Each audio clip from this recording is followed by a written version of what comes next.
Bonjour à toutes et à tous, bonjour à tous les suiveurs et à tous les inconditionnels de Grégoire Omnisport. Aujourd'hui, on va parler des coups de pied arrêtés pour les Lions du Sénégal. Gis nañ ne Sénégal boo nee Sénégal rek yëpp dañuy tiit parce que du point de vue du papier donc du point de vue des individualités Sénégal amul morom Sadio Mané, Ismaïla Sarr, Mbaye Niang, Gana Gueye, Koulibaly, Sabaly. Je pense que le Sénégal a les meilleurs joueurs en Afrique, mais le Sénégal aussi a des faiblesses surtout au niveau des coups de pied arrêtés. Donc Sénégal dafa am ay faiblesses yu bari ci coup de pied arrêté muy corner wala coup franc. Sénégal dañ koy encaisser mais aussi Sénégal mënuñu ko dugal lu bari. Pourquoi? Parce que amuñu ay tireurs d'élite, amuñu ay tireurs confirmés donc des coups de pied arrêtés. Donc am nañ ko sax mais Aliou Cissé dañ dul woo parce que depuis Pape Kouli Diop amuñu tireur attitré des coups de pied arrêtés. Gis nañ Kouli Diop toj na ko donc fii donc day jël bal bi teg ko ci bopp Karamboj tëb regejo bal bi yàq bal bi ci camp yi donc gis nañ ne depuis donc Kouli Diop Henri Saivet ñëw na fi en 2017 contre Zimbabwe.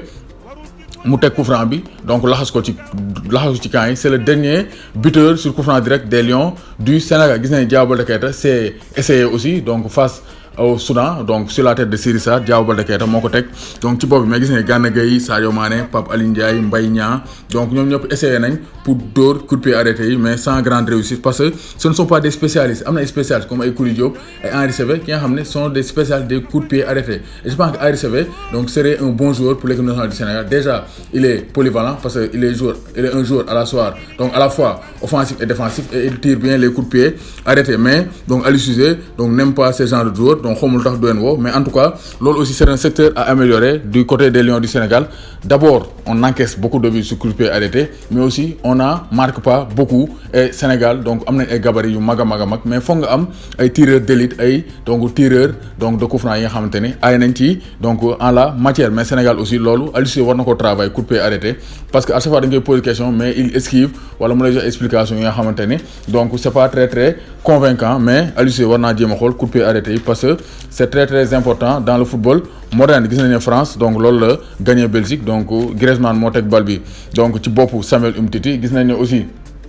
anglais yi donc ils ont excellé dans le domaine. Colombie aussi coup de pied arrêté moo ñu éliminé avec Yerry Mina sur corner donc gis nañ ne aussi coup de pied arrêté c'est très important dans le football moderne parce que match bu serré des fois sont les coups de pied arrêtés qui font la différence donc loolu Aliou Cissé il faut que nga prêter attention et nga liggéey ci parce que coup de pied arrêté yi c'est très important. Éviter d'en prendre mais aussi les marquer donc quand l'occasion se présente donc coup de pied arrêté il faut que Aliou Cissé jéem a xool joueur spécialiste pour tirer les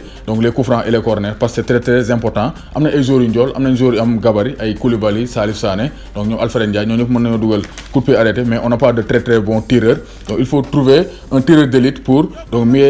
bien exploiter nos coups de pied arrêtés. Doomu Gaynde Ndiaye warul tiit warul ragal.